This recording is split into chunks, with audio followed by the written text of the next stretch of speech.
अस्सलाम वालेकुम नाज़रीन, तुसी देख रहे हो नूरा कुश्ती तो मैं तुहाडा मेज़बान ख्वाजा आफ्ताब हसन ते मेरे नाल ने शौकत शरीफ साहब। नाज़रीन, असी मुख्तलिफ सियासी व समाजी हवाले दे नाल मुख्तलिफ इशूज़ ते अपने प्रोग्राम च गुफ्तगू करने और उहदे ते असी कोशिश करने कि जो आवाम दी राय है अशराफिया तक दे मामला जिहड़े ने ਜਿਹੜੇ ਉਹ ਮੁਤਾਸਰ ਹੁੰਦੇ ਨੇ ਉਹਨਾਂ ਦੇ ਕੌਲੋ ਫੇਲ ਦੀ ਵਜ੍ਹਾ ਕਰਕੇ, ਉਹਨਾਂ ਦੇ ਤਜ਼ਾਦਾਤ ਦੀ ਵਜ੍ਹਾ ਕਰਕੇ, ਹੁਕੂਮਤੀ ਇਕਦਾਮਾਤ ਦੀ ਵਜ੍ਹਾ ਕਰਕੇ ਉਹ ਅਸੀਂ ਸਕਰੀਨ ਤੇ ਲਿਆਈਏ ਔਰ ਲੋਕਾਂ ਨੂੰ ਇੱਕ ਆਗਾਹੀ ਦੇਣ ਦਾ ਸਿਲਸਿਲਾ ਅਸੀਂ ਸ਼ੁਰੂ ਕੀਤਾ। ਉਮੀਦ ਹੈ ਤੁਹਾਨੂੰ ਸਾਡਾ ਇਹ ਸਿਲਸਿਲਾ ਪਸੰਦ ਆਇਆ ਹੋਵੇਗਾ। ਸ਼ੌਕ ਸਾਹਿਬ, ਤੁਹਾਨੂੰ ਮੁਬਾਰਕ ਹੋਏ। ਸੁਣਿਆ ਮਰੀਮ ਨਵਾਜ਼ ਸਾਹਿਬਾ ਨੇ ਕਹਿ ਦਿੱਤਾ ਕਿ ਅੱਬਾ ਜੀ ਠੀਕ ਹੋ ਰਹੇ ਨੇ ਔਰ उम्मीद की जा सकती है कि छेती आ जाएंगे। अच्छा, पहले तो तुसी कहना मुबारक होवे, मैं क्या ईद गुजर गई है फिर भी मुबारकबाद ही है ना। शायद गर्मी बहुत है या कोरोना का असर है लेकिन गल हैगी है ख्वाजा साहब, पता की है अशराफिया जिहड़ी हैगी ना, उन्हां लई ते कानून सिर्फ नाम है, कानून ठीक है ना, अमल उमल उहदे ते नहीं हुंदा। तो दूसरी गल है कि अगर जिस अंदाज दे विच चले गए ने, अगर उस अंदाज आ गए तो आ जाते यार। जे अगर उन्हों का मुल्क है, उन्होंने एडा वड्डा इत्थे घर है जो उत्थे रहना किन्ने जे अगर वो नहीं होणगे ते। हाँ, वैसे गल तो ठीक है, तो किसी ने तो होना चाहिए ना उत्थे रहने वास्ते।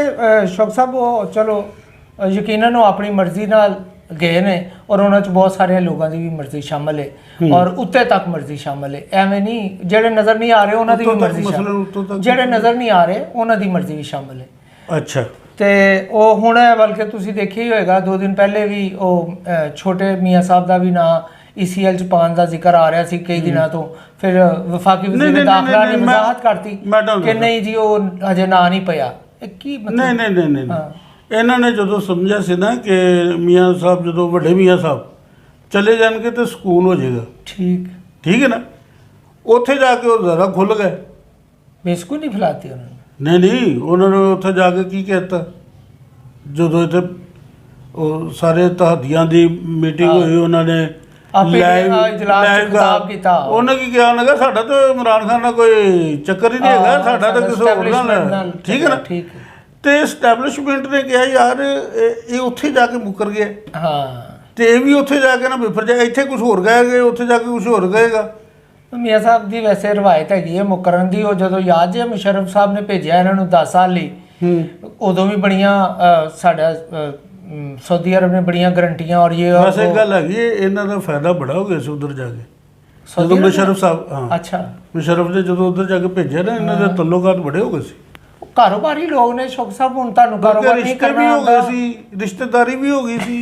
तुसीं शौक साहब हुण कारोबारी लोग ने, उन्हां दीयां शादियां विआह भी इंज ही हुंदे ने। एवें तां तुसीं हुण ਉਹਨੂੰ ਅਸੀਂ ਇਸ ਨਜ਼ਰ ਨਾਲ ਤੇ ਨਹੀਂ ਜ਼ਾਹਿਰ ਦੇਖ ਸਕਦੇ। ਲੇਕਿਨ ਮੈਨੂੰ ਇਹ ਦੱਸੋ ਕਿ ਇਹ ਹੁਣ ਛੋਟੇ ਮੀਆਂ ਸਾਹਿਬ ਨੂੰ ਵੀ ਰੋਕਣ ਦੀ ਕੋਸ਼ਿਸ਼ ਕੀਤੀ ਜਾ ਰਹੀ ਕਿ ਯਾਰ ਉਹਨਾਂ ਦੀ ਉਮਰ ਕਿੰਨੀ ਹੈਗੀ? ਛੋਟੇ ਮੀਆਂ ਸਾਹਿਬ ਬੱਚੇ ਨੇ। ਸ਼ੌਕ ਸਾਹਿਬ ਉਹਨਾਂ ਦੇ ਹਿਸਾਬ ਨਾਲ ਤੇ ਛੋਟੇ ਹੀ ਨੇ ਨਾ। ਹਾਂ, ਭਾਵੇਂ ਸਿਆਸਤ ਨਾਲ ਯਾਰ ਨਾਮ ਲਓ ਨਾ, ਸ਼ਬਾਸ਼ ਸ਼ਰੀਫ ਮੀਆਂ ਸ਼ਬਾਜ਼ ਸਾਹਿਬ। ਮੀਆਂ ਸ਼ਬਾਜ਼ ਸਾਹਿਬ ਮਾਸ਼ਾਅੱਲਾ ਤੁਹਾਡੀ ਉਮਰ ਤੋਂ ਮੇਰੀ ਉਮਰ ਤੋਂ ਜ਼ਰਾ ਜ਼ਿਆਦਾ ਹੀ ਨੇ ਥੋੜੇ ਜਿਹੇ। ਨਹੀਂ ਛੋਟੇ ਮੀਆਂ ਸਾਹਿਬ ਮੈਨੂੰ ਜਲਸੀ ਜੀ ਮਹਿਸੂਸ ਹੋਣ ਲੱਗੀ ਵੀ ਜੇ ਉਹ ਛੋਟੇ ਨੇ ਤਾਂ ਮੈਂ ਕਿਹੜਾ ਏਡਾ ਵੱਡਾ ਹੋ ਗਿਆ। ਅੱਛਾ, ਮੈਨੂੰ ਇਹ ਦੱਸੋ ਕਿ ਉਹਨਾਂ ਦੇ ਨਾਂ ਦੇ ਬਾਰੇ 'ਚ ਵੀ ਕਿਹਾ ਜਾ ਰਿਹਾ ਕਿ ਜਨਾਬ ਇਹਨਾਂ ਨੂੰ ਰੋਕੋ ਤੇ ਫੜ ਲਓ ਤੇ ਜਾਣ ਨਹੀਂ ਦੇਣਾ। ਇਹ ਮਤਲਬ ਹਾਲਾਂਕਿ ਪਹਿਲੇ ਵੀ ਇੰਜ ਦੀਆਂ ਗੱਲਾਂ ਹੋਈਆਂ ਤੇ ਉਹ ਵੱਡੇ ਫੇਰ कहता मैं मियाँ नवाज शरीफ साहब चले भी गए। नहीं, ये भी जो इन्हों का दिल करेगा चले जाएंगे जे उन्होंने। अच्छा, इमरान खान उन्होंने स्टैमिना देख रहे कि इन्हों कितनी बर्दाश्त है। अच्छा, वो ਇਹਦਾ ਸਟੈਮਿਨਾ ਦੇਖਣ ਲੈ ਨੇ। ਖੁਰਾਕਾਂ ਦੇ ਹਿਸਾਬ ਨਾਲ ਵੇਖੀਏ ਤਾਂ ਦੋਵਾਂ ਦਾ ਸਟੈਮਿਨਾ ਵੱਧ ਹੀ ਹੋਣਾ। ਉਹ ਵੀ ਟਿਕਾ ਕੇ ਮਾਸ਼ਾਅੱਲਾ। ਹਾਂ, ਉਹ ਵੀ ਤੁਹਾਨੂੰ ਪਤਾ ਫਿਰ ਤਿੱਤਰ ਬਟੇਰ ਤੇ ਕੁਝ ਮੇਰਾ ਤੁਹਾਡਾ ਜਾਨ ਕਿ ਨਾ ਲੰਚ ਡਿਨਰ ਹੋਵੇ ਤੇ ਇਹਨਾਂ ਦਾ ਸਿਰਫ ਨਾਸ਼ਤਾ ਇੱਕ ਟਾਈਮ ਦਾ ਹੁੰਦਾ। ਠੀਕ ਹੈ, ਤੇ ਤੁਸੀਂ ਲੋਕਾਂ ਨੂੰ ਭਾਵੇਂ ਰੋਟੀ ਨਾ ਲੱਭੇ। ਹਾਂ, ਲੱਭਦੀ ਹੈ ਉਹਨਾਂ ਨੂੰ ਵੀ, ਲੋਕਾਂ ਨੂੰ ਵੀ ਲੱਭਦੀ ਹੈਗੀ, ਬਸ ਉਹਨਾਂ ਨੂੰ ਜ਼ਰਾ ਸੁੱਕੀ ਮਿਲਦੀ ਹੈਗੀ ਹੈ ਜਾਂ ਉਹ ਚਾਰ ਨਾਲ ਵੀ ਖਾ ਲੈਂਦੇ ਨੇ। ਨਹੀਂ, ਬਲਕਿ ਸ਼ੌਕ ਸਾਹਿਬ ਦੇਖੋ ਤੁਸੀਂ ਇੱਥੇ ਬਣਦਾ ਸੀ ਤੁਹਾਡਾ, ਤੁਸੀਂ ਜ਼ਿਕਰ ਕਰਦੇ ਕਿ ਨਹੀਂ ਜੀ ਇਸ ਗਵਰਨਮੈਂਟ ਨੇ ਤੇ ਕੈਂਪ ਲਾਏ, ਦਸਤਰਖਾਨ ਬਣਾਏ ਪਨਾਹ ਗਜ਼ੀਨ ਕੈਂਪ ਪਰ ਲੋਕਾਂ ਨੂੰ ਤੁਸੀਂ ਉਹ ਯਾਰ ਇਸ ਤਰ੍ਹਾਂ ਪਤਾ ਉਹਨਾਂ ਨੇ ਤਾਸਰ ਦਿੱਤਾ ਪੂਰੇ ਦੁਨੀਆ ਦੇ ਉੱਤੇ ਕਿ ਜਿਹੜੀ ਪਾਕਿਸਤਾਨੀ ਕੌਮ ਹੈ ਨਾ ਗਰੀਬ ਗੁਰਬੀ ਫਕੀਰ ਜਿਹੀ ਹੈਗੀ ਏ ਯਾਨੀ ਕਿ ਨਾ ਪਹਿਲੇ ਲੋਕਾਂ ਨੂੰ ਪਤਾ ਨਹੀਂ ਸੀ, ਇਹਨੇ ਸਿਰਫ ਸ਼ੋਅ ਕਰਵਾਤਾ ਕਿ ਜੀ ਇਸ ਤਰ੍ਹਾਂ ਹੀ ਹੈਗੀ। ਸ਼ੋਅ ਸਾਹਿਬ ਇਸ ਤਰ੍ਹਾਂ ਤੇ ਨਹੀਂ ਹੈਗਾ। ਮੀਆਂ ਸ਼ਬਾਜ਼ ਸ਼ਰੀਫ ਦੇ ਦੌਰ ਦੇ ਵਿੱਚ ਵਜ਼ੀਰ ਆਲਾ ਸਨ ਤੇ ਆਟੇ ਲਈ ਲਾਈਨਾਂ ਲੱਗਦੀਆਂ ਸਨ। ਨਹੀਂ ਤਾਂ ਮੈਂ ਉਹਨਾਂ ਨੂੰ ਕੋਈ ਸ਼ਾਬਾਸ਼ ਦੇਣ ਨਹੀਂ ਲਾਈਨਾਂ ਤੇ ਲਾ ਤੁਸੀਂ ਨਹੀਂ ਉਦੋਂ ਇੰਨਾ ਨਾ ਫੈਲਾਓ ਨਹੀਂ ਸੀ ਹੈਗਾ, ਉਹਨਾਂ ਫੈਲਾਓ ਨਹੀਂ ਸੀ ਇੰਨਾ ਹੈਗਾ। ਯਾਨੀ ਕਿ ਇਹਨਾਂ ਨੇ ਤਾਂ ਬਕਾਇਦਾ ਰਾਸ਼ਨ ਕਾਰਡ ਬਣਾਤੇ, ਫਿਰ ਉਹ ਰਿਹਾਇਸ਼ਗਾਹਾਂ ਬਣਾਤੀਆਂ, ਠੀਕ ਹੈ। ਫਿਰ ਘਰ ਘਰ ਜਾ ਕੇ ਆਟਾ ਦੇ ਰਾਸ਼ਨ ਪਹੁੰਚਾਇਆ ਕਰਨਗੇ ਉਹ ਠੀਕ ਹੈ। ਫਾਰਮੂਲਾ ਤੇ ਉਹੀ ਹੈ ਨਾ, ਉਹ ਵੀ ਉਹ ਕੰਮ ਕਰਦੇ ਸਨ ਜਿਹੜਾ ਨਜ਼ਰ ਆਵੇ। ਇਹਨਾਂ ਦਾ ਵੀ ਉਹੀ ਫਾਰਮੂਲਾ ਹੈਗਾ, ਦਿਖਤੀ ਹੈ ਤਾਂ ਬਿਕਤੀ ਹੈ। ਮੀਆਂ ਸ਼ੌਕ ਸਾਹਿਬ ਇਹ ਕਿਹੜੀ ਐਸੀ ਗੱਲ ਜੇ ਇਹ ਪਨਾਹ ਗਈ ਉਹ ਖਵਾਇਆ ਸਾਹਿਬ ਪਤਾ ਕੀ ਇਹ ਸਾਰੀ ਫਜ਼ੂਲੀਆਤ ਹੈਗੀ। ਅੱਛਾ ਮੈਂ ਫਿਰ ਜ਼ਰਾ ਸੰਜੀਦਾ ਹੋਣ ਲੱਗਾ ਜੀ, ਜੇ ਇਜਾਜ਼ਤ ਦੇ ਤਾਂ ਇਹ ਸਭ ਫਜ਼ੂਲੀਆਤ ਹੈਗੀਆਂ ਨੇ। ਸਿਰਫ ਗੌਰਮੈਂਟ ਦਾ ਕੰਮ ਹੈਗਾ ਕਿ ਇਦਾਰੇ ਠੀਕ ਕਰ ਦੇਣ ਬਸ। ਨਹੀਂ ਤੇ ਇਹ ਮੈਂ ਮਾਫੀ ਚਾਹਾਂ, ਇਹ ਤੁਸੀਂ ਸੰਜੀਦਾ ਗੱਲ ਕੀਤੀ ਨਹੀਂ। ਮੈਂ ਗੌਰਮੈਂਟ ਐਸੀ ਨੂੰ ਨਾਨ ਸੀਰੀਅਸ ਲੈ ਰਹੀ, ਤੁਸੀਂ ਸੀਰੀਅਸ ਕਰ ਹੀ ਜਾ ਰਹੇ ਹੋ। ਨਹੀਂ ਨਹੀਂ ਅਦਾਰਿਆਂ ਦੇ ਹਵਾਲੇ ਨਾਲ ਗੌਰਮੈਂਟ ਨਾਨ ਸੀਰੀਅਸ ਹੀ ਹੈ। ਮੈਨੂੰ ਪਤਾ ਉਹਨਾਂ ਕੋਲ ਹੋਣਾ ਨਹੀਂ, ਲੇਕਿਨ ਮੇਰਾ ਤਾਂ ਫਰਜ਼ ਹੈਗਾ ਨਾ, ਮੈਂ ਤੇ ਕਹਿ ਦਿਆਂ ਨਾ ਜਿਹੜਾ ਉਹਨਾਂ ਦਾ ਕੰਮ ਹੈਗਾ ਨਾ ਅਦਾਰੇ ਠੀਕ ਕਰਨਾ ਨਾ ਹਕੂਮਤ ਦਾ ਕੰਮ ਹੈ ਬਸ। ਹਾਂ ਇਹ ਤੇ ਗੱਲ ਠੀਕ ਹੈ, ਠੀਕ ਨਾ। ਅਦਾਰੇ ਅੱਗੋਂ ਇਹੋ ਜਿਹੇ ਕੰਮ ਕਰਨ, ਇਹ ਗੌਰਮੈਂਟ ਹੋ ਗਈ ਯਾਨੀ ਕਿ ਨਾ ਖੈਰਾਤੀ ਅਦਾਰੇ ਖੋਲ੍ਹਣ ਡਏ ਨੇ ਤੇ ਲੰਗਰ ਤਕਸੀਮ ਕਰਨ ਡਏ ਨੇ, ਮੁਲਕ ਪੂਰੇ ਨੂੰ ਦਰਬਾਰ ਬਣਾ ਦਿੱਤਾ ਹੈ। ਦੇ ਤੇ ਜ਼ਿਆਦਾ ਅੱਛਾ ਹੈ। ਅਸਲ ਚੀਜ਼ ਹੈਗੀ ਕਿ ਉਹਨਾਂ ਨੇ ਤੇ ਰੋਜ਼ਗਾਰ ਹੀ ਮੁਕਾ ਦਿੱਤੇ ਨਾ। ਹਕੂਮਤ ਦਾ ਕੰਮ ਸਿਰਫ ਅਦਾਰੇ ਠੀਕ ਕਰਨਾ ਹੈ, ਅੱਗੋਂ ਅਦਾਰਿਆਂ ਦਾ ਕੰਮ ਹੈਗਾ ਇਹੋ ਜਿਹੀਆਂ ਚੋਚਲੇ ਕਰਨਾ। ਅੱਛਾ ਚਲੋ ਅਸੀਂ ਵਾਪਸ ਮਰੀਮ ਬੀਬੀ ਤੇ ਆਉਂਦੇ ਹਾਂ ਕਿ ਕੱਲ ਸ਼ੇਖੂਪੁਰਾ 'ਚ ਬੜਾ ਵੱਡਾ ਜਲਸਾ, ਬੜਾ ਉਹਨਾਂ ਨੇ ਜੋਸ਼ੇ ਖਿਤਾਬਾਂ 'ਚ ਬੜੀਆਂ ਗੱਲਾਂ ਕੀਤੀਆਂ ਔਰ ਉਹਨਾਂ ਨੇ ਜਿਨ੍ਹਾਂ ਅਦਾਰਿਆਂ ਦੀ ਤੁਸੀਂ ਅਸੀਂ ਗੱਲ ਕਰਨੇ ਆ ਕਿ ਉਹਨਾਂ ਦੇ ਬਾਰੇ 'ਚ ਫਿਰ ਉਹਨਾਂ ਨੇ ਉਹੀ ਸਖਤ ਜ਼ੁਬਾਨ ਇਸਤੇਮਾਲ ਕੀਤੀ ਤੇ ਉਹ ਮਤਲਬ ਇੱਕ ਇਤਲਾਹ ਅਕਸਰ ਜ਼ਿਕਰ ਆਉਂਦਾ ਰਹਿੰਦਾ ਕਿ ਮੀਆਂ ਸ਼ਬਾਜ਼ ਸ਼ਰੀਫ ਸਾਹਿਬ ਉਹਦੇ ਤੋਂ ਇਸ ਗੱਲੋਂ ਹੀ ਨਾਰਾਜ਼ ਨੇ ਕਿ ਬੜੀ ਸਖਤ ਜ਼ੁਬਾਨ ਇਸਤੇਮਾਲ ਕਰਦੀ। ਤੁਹਾਡਾ ਕੀ ਖਿਆਲ ਹੈ, ਇਹ ਸੱਚੀ ਗੱਲ ਹੈ ਕਿ ਉਹ ਆਪਸ 'ਚ ਉਹ ਇਸ ਗੱਲ ਤੋਂ ਨਾਰਾਜ਼ੀ? ਦੇਖੋ ਮੇਰੀ ਗੱਲ ਸੁਣੋ, ਜਦੋਂ ਅੱਗੋਂ ਕੋਈ ਹੱਥ ਡੱਕਣ ਵਾਲਾ ਨਹੀਂ ਨਾ ਹੋਏਗਾ ਤੇ ਮਾਰਨ ਵਾਲੇ ਨੂੰ ਹੱਥ ਮਾਰਦਾ ਰਹੇਗਾ। ਬਦ ਜ਼ੁਬਾਨ ਨੂੰ ਆਦਤ ਹੈ ਕਿ ਉਹਨੇ ਬਦ ਜ਼ੁਬਾਨੀ ਇਸਤੇਮਾਲ ਕਰਦੀ ਹੈ, ਠੀਕ ਹੈ ਨਾ। ਲੇਕਿਨ ਜਿਸ ਤਰ੍ਹਾਂ ਦੀ ਇਹਨਾਂ ਦੀ ਹਰਕਤਾਂ ਨੇ ਨਾ ਗੌਰਮੈਂਟ ਦੀਆਂ, ਵੈਸੇ ਉਹ ਕਰ ਠੀਕ ਹੀ ਰਹੀ ਹੈ। ਉਹ ਯਾਰ ਉਹਨੇ ਇੱਕ ਵਾਰੀ ਗਾਲਾਂ ਕੱਢੀਆਂ ਵੈਸੇ ਤੇ ਹੈ ਜਵੇਲ ਲਤੀਫ ਸਾਹਿਬ ਉਹ ਮੁਲਜ਼ਮਾਂ ਨਹੀਂ ਮੁਜਰਮਾਂ ਹੈ, ਉਹਨੂੰ ਸਜ਼ਾ ਹੋ ਚੁੱਕੀ ਹੈ, ਠੀਕ ਹੈ ਨਾ। ਉਹ ਬਾਹਰ ਨਿਕਲੇ ਲਲਕਾਰਦੀ ਏ ਰਿਲੀਫ, ਕਿੱਥੇ ਫਵਾਦ ਚੌਧਰੀ, ਕਿੱਥੇ ਇਮਰਾਨ ਖਾਨ, ਕਿੱਥੇ XYZ ਸ਼ਫਕਤ ਮਹਿਮੂਦ, ਕਿੱਥੇ ਨੇ ਸਾਰੇ। ਉਹ ਜਦੋਂ ਚਾਹਦੀ ਹੈ ਨਾ ਮੇਰੇ ਮੂੰਹ 'ਚੋਂ ਕੁਝ ਹੋਰ ਨਿਕਲੇਗਾ, ਉਹ ਇਹਨਾਂ ਨਾਲ ਉਹ ਕਰ ਜਾਂਦੀ ਹੈਗੀ ਹੈ ਔਰ ਉਹਨਾਂ ਕੋਲ ਪੁੱਛਣ ਵਾਲਾ ਨਹੀਂ ਹੈਗਾ। ਫਿਰ ਸ਼ੇਰਨੀ ਤੇ ਹੋਈ ਨਾ, ਫਿਰ ਸ਼ੇਰਨੀ ਨਹੀਂ, ਅੱਗੇ ਗਿੱਦੜ ਨੇ ਯਾਰ, ਉਹ ਕਿੱਥੋਂ ਸ਼ੇਰਨੀ ਵਿਚਾਰੀ। ਚਲੋ ਅੱਗੇ ਜੇ ਗਿੱਦੜ ਨੇ ਤੇ ਫਿਰ ਉਹ ਕੀ ਹੋਈ, ਸ਼ੇਰ ਦੀ ਧੀ ਹੋਈ। ਉਹ ਜਿਵੇਂ ਉਹ ਨਾਂ ਦਾ ਸ਼ੇਰ ਹੈ, ਨਾਂ ਦੀ ਸ਼ੇਰਨੀ। ਤੁਸੀਂ ਮੈਨੂੰ ਇਹ ਦੱਸੋ ਯਾਰ, ਜਿਹਨੇ ਨੈਸ਼ਨਲ TV ਤੇ ਬੈਠ ਕੇ ਢੱਠਾਈ ਨਾ ਝੂਠ ਬੋਲਿਆ, ਉਹਦੇ ਤੇ ਲੋਕ ਫੁੱਲ ਪੱਤੀਆਂ ਸਿੱਟ ਰਹੇ ਨੇ। ਮੈਨੂੰ ਤਾਂ ਆਵਾਮ ਤੇਰਾ ਬੜੀ ਖੁਸ਼ੀ ਹੈ। ਇਹੋ ਜਿਹੀ ਬੇਵਕੂਫ ਆਵਾਮ, ਯਕੀਨ ਕਰੋ ਕਿਸਮਤ ਵਾਲੇ ਲੀਡਰਾਂ ਨੂੰ ਮਿਲਦੀ, ਕਿਸਮਤ ਵਾਲੇ ਲੀਡਰਾਂ ਨੂੰ। ਤੇ ਇੱਥੋਂ ਦੇ ਫਿਰ ਲੀਡਰ ਸਾਰੇ ਹੀ ਖੁਸ਼ਕਿਸਮਤ ਹੀ ਹੋਏ ਫਿਰ।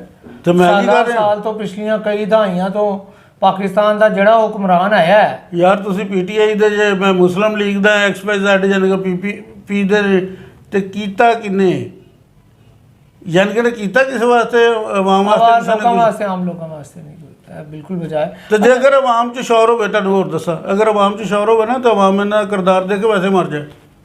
ਮਰੀ ਤੇ ਹੋਈ ਹੈ ਜਾਂ ਹੋਰ ਨਹੀਂ ਮਰੀ ਯਾਰ, ਆਵੇ ਹੀ ਆਵੇ, ਆਵੇ ਹੀ ਆਵੇ, ਇਹ ਫੁੱਲਾਂ ਦੀਆਂ ਪੱਤੀਆਂ ਮਰੀ। ਵੈਸੇ ਜਦੋਂ ਗੈਰਤ ਮਰ ਜਾਏ ਨਾ ਕੌਮਾਂ 'ਚ, ਤੇ ਕੌਮ ਮਰ ਜਾਂਦੀ ਜੇ ਯਾਰ। ਗੈਰਤ ਮਰਨਾ ਹੋਰ ਚੀਜ਼ ਹੈਗੀ। ਤੁਸੀਂ ਬੇਵਕੂਫ ਨਹੀਂ, ਇਹਨਾਂ ਦੀ ਗੈਰਤ ਬੜੀ ਜ਼ਿੰਦਾ ਹੈਗੀ ਜੇ। ਇਹ ਆਪਸ ਦੇ ਵਿੱਚ ਲੜ ਪੈਂਦੇ ਨੇ, ਮਾਂ ਨੂੰ ਵੋਟ ਦੇਣਾ, ਉਹਨੂੰ ਦੇਣਾ, ਲੜ ਪੈਂਦੇ ਨੇ ਨਾ। ਇਹ ਗੈਰਤ ਹੈ, ਭਾਵੇਂ ਨਾਮ ਨਾ ਸੀ, ਐਕਚੁਅਲ ਬੇਵਕੂਫ ਹੈ, ਆਵਾਮ ਬੇਵਕੂਫ ਹੈ। ਸ਼ੌਕ ਸਾਹਿਬ ਵੈਸੇ ਤਾਂ ਤੁਸੀਂ ਹਰ ਪ੍ਰੋਗਰਾਮ 'ਚ ਹੀ ਆਵਾਮ ਨੂੰ ਹੀ ਬੁਰਾ ਭਲਾ ਕਹਿ ਦਿੰਦੇ ਹੋ ਔਰ ਅੱਛਾ ਮੈਨੂੰ ਤੁਸੀਂ ਆਵਾਮ ਦਾ ਨਾ ਇੱਕ ਕਾਰਨਾਮਾ ਦੱਸ ਦਿਓ ਜੇ ਤੇ ਮੈਂ ਉਹਨਾਂ ਨੂੰ ਸ਼ਾਬਾਸ਼ ਦੇਵਾਂ। ਆਵਾਮ ਦਾ ਛੋਟਾ ਕਾਰਨਾਮਾ ਹੈ ਕਿ ਆਵਾਮ ਨੇ ਕਿਹਨਾਂ ਲਈਦਾ ਸਭ ਤੋਂ ਬੜੀ ਜਿਹੜੀ ਇਕਤਦਾਰ ਦੀ ਪਾਰਟੀ ਹੈ ਉਹਦੇ ਵੋਟ ਘੱਟ ਨੇ ਤੇ ਦੂਜੀਆਂ ਪਾਰਟੀਆਂ ਦੇ ਬਹੁਤੇ ਨੇ। ਇਹ ਆਵਾਮ ਦੇ ਕਾਰਨਾਮਾ ਤੇ ਹੋਰ ਕੀ ਜਹਾਲਤ ਹੈ ਯਾਰ। ਆਵਾਮ ਨੇ ਤੇ ਯਾਰ ਆਪਣਾ ਵੋਟ ਦੇਤਾ। ਮੈਂ ਤੁਹਾਨੂੰ ਅੱਗੋਂ ਹੀ ਤੁਹਾਨੂੰ ਇਸ ਕਾਰਨਾਮੇ ਤੇ ਮੈਂ ਤੁਹਾਨੂੰ ਸ਼ਾਬਾਸ਼ ਦਿੰਦਾ। ਮੈਂ ਕਿਹਾ ਸ਼ਾਇਦ ਤੁਸੀਂ ਸ਼ੌਰ ਤੋਂ ਕੋਈ ਕੰਮ ਲਵੋਗੇ। ਤੁਸੀਂ ਵੀ ਉਹ ਸਾਰੇ ਜਿਨ੍ਹਾਂ ਨੂੰ ਕਨਫਰਮ ਚੋਰਾਂ ਨੂੰ ਉਹਨਾਂ ਫੇਰ ਜਿਤਾ ਰਹੇ ਨੇ ਜਿਹੜੇ ਕਨਫਰਮ ਨੇ ਇਹ ਜੇ ਮੇਰੀ ਗੱਲ ਸੁਣੋ ਇਹਨਾਂ ਦੀ ਕਾਰਕਰਦਗੀ ਜ਼ੀਰੋ। ਸ਼ੌਕ ਸਾਹਿਬ ਕਨਫਰਮ ਹਜੇ ਕੁਝ ਓਪਨ ਨਹੀਂ ਹੋਇਆ ਕਰਪਸ਼ਨ ਚ। ਮੇਰੀ ਗੱਲ ਸੁਣੋ ਕਰਪਸ਼ਨ ਚ ਓਪਨ ਨਹੀਂ ਹੋਇਆ। ਦੇਖੋ ਖਾਲਸਾ ਸਾਹਿਬ ਮੈਂ ਨਾ ਤੁਹਾਡੇ ਨਾਲ ਫੜ ਕੇ ਰੱਖਦੀ ਏ ਸਾਬਤ ਨਹੀਂ ਕਰ ਸਕਦੀ। ਪਾਕਿਸਤਾਨ ਦਾ ਸਭ ਤੋਂ ਵੱਡਾ ਅਦਾਰਾ ਹੈ ਯਾਰ। ਅਰਬਾਂ ਖਰਬਾਂ ਰੁਪਇਆ ਉਹਦੇ ਤੇ ਲੱਗਦਾ ਪਿਆ। ਠੀਕ ਹੈ ਉਹ ਨਾਮ ਨਿਹਾਦ ਕਰਪਸ਼ਨ ਤੇ ਉਹ ਇਨਵੈਸਟੀਗੇਸ਼ਨ ਵੀ ਕਰਦੇ ਨੇ ਬੰਦੇ ਚੁਣ ਵੀ ਦਿੰਦੇ ਨੇ ਤੇ ਉਸ ਤੋਂ ਬਾਅਦ ਕਿਹਨੇ ਲਈਦਾ ਸਾਬਤ ਤੁਸੀਂ ਸਾਬਤ ਕਰਨਾ ਮੈਂ ਸਾਬਤ ਕਰਨਾ ਮੈਂ ਹੁਣੇ ਸਾਬਤ ਕਰ ਦਿਆਂਗਾ। ਇਹ ਕਿਹੜੀ ਗੱਲ ਹੈ? ਉਹ ਇਹ ਨੈਬ ਨੇ ਸਾਬਤ ਕਰਨਾ ਨਹੀਂ ਨੈਬ ਨੇ ਸਾਬਤ ਕਰਨਾ ਨਾ। ਮੇਰੀ ਗੱਲ ਸੁਣ ਲਓ ਦੱਸੋ। ਮੈਂ ਤੁਹਾਡੇ ਨਾਲ ਹਲਕੀ ਮੁਲਕੀ ਗੁਫ਼ਤਗੂ ਕਰਨਾ ਤੁਸੀਂ ਐਸੀ ਗੱਲ ਛੇੜ ਕੇ ਨਾ ਮੈਨੂੰ ਫਿਰ ਉੱਥੇ ਲੈ ਆਉਂਦੇ ਜੇ। ਮੇਰੀ ਸੁਣੋ ਗੱਲ ਹੈਗੀ ਹੈ ਕਿ ਤੁਹਾਡੇ ਕੋਲ ਇੱਕ ਹੈਗੀ ਹੈ ਗੱਡੀ। ਮੇਰੇ ਕੋਲ ਨਹੀਂ ਹੈਗੀ ਯਾਰ। ਮੈਂ ਉਹ ਤਾਂ ਮੈਨੂੰ ਪਤਾ ਤੁਹਾਡੇ ਕੋਲ ਨਹੀਂ ਹੋਣੀ ਲੇਕਿਨ ਮੈਂ ਇੱਕ ਮਿਸਾਲ ਦੇ ਰਿਹਾ। ਤੁਸੀਂ ਬਦਲੋ ਤੁਹਾਡੇ ਕੋਲ ਨਾ ਵੱਡੀ ਗੱਡੀ ਹੈ ਫਿਰ ਪਜਾਰੋ। ਮੈਂ ਨਹੀਂ ਮੰਨ ਪਜਾਰੋ ਨਹੀਂ ਸ਼ੌਕ ਚਲੋ ਨਹੀਂ ਚਲੋ ਮੇਰੇ ਵੱਲੋਂ ਲੈ ਲਓ। ਅੱਛਾ ਹੁਕੂਮਤ ਵੀ ਇਸ ਤਰ੍ਹਾਂ ਹੀ ਦੇ ਰਹੀ ਨਾ ਮੇਰੇ ਵੱਲੋਂ ਤੁਸੀਂ ਵੀ ਲੈ ਲਓ। ਅੱਛਾ ਤੁਹਾਡੇ ਕੋਲ ਪਜਾਰੋ ਹੈਗੀ ਤੁਹਾਨੂੰ ਤੁਹਾਡੀ ਬੀਵੀ ਪੁੱਛਦੀ ਕਿ ਕਿੱਥੋਂ ਤੁਸੀਂ ਲੈ ਕੇ ਆਏ ਜੀ। ਠੀਕ ਹੁਣ ਸਾਬਤ ਕਰਨਾ ਤੁਹਾਡਾ ਕੰਮ ਹੈ ਕਿ ਬੀਵੀ ਦਾ ਸਾਬਤ ਕਰਨਾ ਕਿ ਉਹਨੇ ਪੁੱਛ ਲਿੱਤਾ ਤੇ ਉਹ ਦੱਸੇ ਤੁਸੀਂ ਇੱਥੋਂ ਲੈ ਕੇ ਆਏ ਜੇ। ਔਰ ਯਾਰ ਇਹ ਜਿਹੜੇ ਅਸਰਾਫੀਆਂ ਨੇ ਨਾ ਇਹਨਾਂ ਨੇ ਅਸੈਂਬਲੀ 'ਚ ਕਾਨੂੰਨ ਐਸੇ ਬਣਾ ਦਿੱਤੇ ਹੈਗੇ ਨੇ ਕਿ ਕੋਈ ਕਰਪਸ਼ਨ ਯਾਨੀ ਕਿ ਨਾ ਅਗਲਾ ਸਾਬਤ ਕਰੇ। ਸਿਰਫ ਇਹਨਾਂ ਨੇ ਸਾਬਤ ਕਰਨਾ ਹੈ। ਜੱਜਾਂ ਨੂੰ ਵੀ ਇਹ ਚਾਹੀਦਾ ਹੈ ਅਦਾਲਤ ਨੂੰ ਵੀ ਇਹ ਚਾਹੀਦਾ ਹੈ ਜਦੋਂ ਪੁੱਛੇ ਕਿ ਵੀ ਤੇਰੇ ਕੋਲ ਇੰਨੀ ਜਾਇਦਾਦ ਕਿਵੇਂ ਬਣਾਈ। ਹੁਣ ਮੈਨੂੰ ਦੱਸੋ ਇੱਥੇ ਗਊਆਂ ਦੀ ਜ਼ਰੂਰਤ ਹੈ ਕਿਸੇ ਨੇ ਸੱਪ ਦੇ ਮੂੰਹ ਦੇ ਵਿੱਚ ਹੱਥ ਦੇ ਕੇ ਤੇ ਆਪਣਾ ਹੱਥ ਹੀ ਵਢਾਉਣਾ ਨਾ। ਠੀਕ ਜ਼ਹਿਰ ਹੀ ਲਵਾ ਕਿਹੜਾ ਗਵਾ ਯਾਨੀ ਕਿ ਉਹਨਾਂ ਦੇ ਖਿਲਾਫ ਦੇਗਾ। ਬਿਲਕੁਲ ਠੀਕ। ਉਹਨਾਂ ਨੂੰ ਸਿਰਫ ਨਾਇਬ ਨੂੰ ਸਿਰਫ ਇਹ ਚਾਹੀਦਾ ਹੈ ਜਾਂ ਅਦਾਲਤ ਨੂੰ ਇਹ ਚਾਹੀਦਾ ਵੀ ਇਹ ਹੁਣ ਤੂੰ ਸਾਬਤ ਕਰਨਾ ਕਿ ਕਿੱਥੋਂ ਆਈ। ਜੇ ਨਹੀਂ ਹੈਗੇ ਤਾਂ ਤੂੰ ਡਿਫਾਲਟਰ ਹੈ। ਸਾਬਤ ਕੀ ਕਰਨਾ ਹੈਗਾ? ਸਾਬਤ ਇਹਨਾਂ ਨੇ ਕਰਨਾ ਕਿ ਸਾਡੇ ਕੋਲ ਇੰਨੀ ਦੌਲਤ ਆਈ ਤੇ ਕਿੱਥੋਂ ਆਈ। ਇਹਨਾਂ ਨੇ ਜਿਹੋ ਜਿਹੇ ਕਾਨੂੰਨ ਬਣਾਏ ਨੇ ਉਸ ਤਰ੍ਹਾਂ ਤਾਂ ਸਾਰੀ ਜ਼ਿੰਦਗੀ ਲੱਗੇ ਨਾਲ ਸਾਬਤ ਹੋ ਹੀ ਨਹੀਂ ਸਕਦਾ। ਸਰਕਾਰ ਅਕਲ ਕੋਲ ਕੰਮ ਲਵੋ। ਨਾਜ਼ਰੀਨ ਤੁਸੀਂ ਦੇਖਿਆ ਕਿ ਮਾਮਲਾ ਚੂँकि ਸਬੂਤਾਂ ਦਾ ਤੇ ਸਬੂਤ ਤੇ ਜ਼ਾਹਿਰ ਹੈ ਜਿਹੜਾ ਇਲਜ਼ਾਮ ਲਾਏਗਾ ਉਹ ਵੀ ਦੇਣ ਦਾ ਪਾਬੰਦ ਹੈ ਕਿ ਬਈ ਉਹਨੇ ਕਿਸ ਬੁਨਿਆਦ ਤੇ ਇਲਜ਼ਾਮ ਲਗਾਇਆ। ਲੇਕਿਨ ਸਾਡੇ ਮੁਲਕ ਦੇ ਵਿੱਚ ਬਹੁਤ ਅਜੀਬ ਜੀ ਖੇਡ ਖੇਡੀ ਜਾ ਰਹੀ ਹੈ ਕਿ ਇੱਕ ਅਦਾਰਾ ਇੱਕ ਬੰਦੇ ਨੂੰ ਇੱਕ ਇਲਜ਼ਾਮ ਦੀ ਬੁਨਿਆਦ ਤੇ ਰੱਖਦਾ ਹੈ ਔਰ ਕਈ ਮਹੀਨੇ ਇੰਟਰੋਗੇਟ ਕਰਨ ਤੋਂ ਬਾਅਦ ਪਤਾ ਚੱਲ ਜਾਂਦੀ ਹੈ ਕਿ ਕੋਈ ਸਾਬਤ ਨਹੀਂ ਹੋਇਆ। ਬੜੀ ਬਦਕਿਸਮਤੀ ਹੈ ਕਿ ਮੁਲਕ 'ਚ ਕਾਨੂੰਨ ਇਨਸਾਫ ਦੀ ਇਹ ਸੂਰਤ ਹਾਲ ਹੈ। ਇੱਕ ਪਾਸੇ ਇਹ ਮਾਮਲਾ ਹੈ ਤੇ ਦੂਜੇ ਪਾਸੇ ਲੋਕ ਸਾਲਾਂ ਸਾਲ ਅਦਾਲਤਾਂ 'ਚ ਜ਼ਲੀਲੋ ਲੋਖਾਰ ਹੁੰਦੇ ਨੇ ਥਾਣਿਆਂ 'ਚ ਕਚਹਿਰੀਆਂ 'ਚ ਉਹਨਾਂ ਦੀ ਸੁਣਨ ਵਾਲਾ ਕੋਈ ਨਹੀਂ ਔਰ ਉਸ ਦੇ ਬਾਵਜੂਦ ਦਾਅਵੇਦਾਰ ਨੇ ਹੁਕਮਰਾਨ ਕਿ ਉਹਨਾਂ ਨੇ ਨਵਾਂ ਪਾਕਿਸਤਾਨ ਤਕਰੀਬਨ ਬਣਾ ਦਿੱਤਾ। ਸਾਨੂੰ ਆਪਣੀ ਰਾਏ ਦੇ ਨਾਲ ਜ਼ਰੂਰ ਆਗਾਹ ਕਰਨਾ। ਸਾਡੇ ਇਸ ਚੈਨਲ ਨੂੰ ਨੂਰਾ ਕੁਸ਼ਤੀ ਨੂੰ ਸਬਸਕ੍ਰਾਈਬ ਕਰਨਾ ਔਰ ਸਾਨੂੰ ਦੁਆਵਾਂ ਦੇ ਨਾਲ ਰੁਖਸਤ ਕਰੋ ਕਿ ਅਸੀਂ ਬਹੁਤ ਅੱਛੇ ਮੌਜੂ ਦੇ ਨਾਲ ਦੁਬਾਰਾ ਹਾਜ਼ਰ ਹੋਵਾਂਗੇ। ਤਦ ਤੱਕ ਅੱਲਾਹ ਨਿਗਹਿਬਾਨ। ਅੱਲਾਹ ਨਿਗਹਿਬਾਨ।